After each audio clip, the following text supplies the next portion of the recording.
God bless you so much, my friends. This is Pastor Frederick, and I dedicate this week to my book, recently published by TBN, God of Cycles. For those of you who got your copies and are posting online, thank you so much for helping me spread the word. It's a book that everybody needs to get.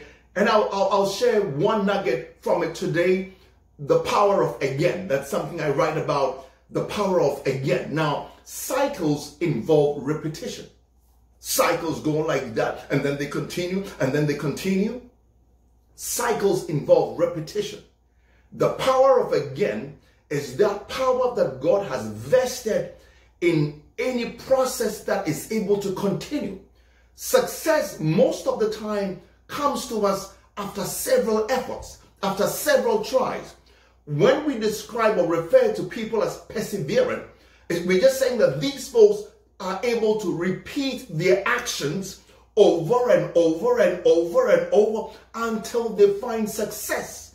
If you are thinking about cycles, you must be thinking about repetition. The God we serve is a God of cycles. His work involves repetition.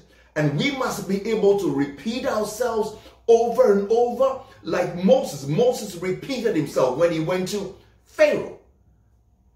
Joshua and his men repeated themselves as they marched around Jericho, and then Jericho's walls came down. You got to rise up and do it again, and you will find success. This book is available on so many platforms: Amazon, Barnes & Noble, Walmart.com. If you're in Canada, you can get it on Amazon.ca. If you're in the UK, it's on Waterstones. Just Google it, you'll find it. Grab a copy. It will greatly enrich your life and help you win this thing we call life. God bless you, and join me again tomorrow.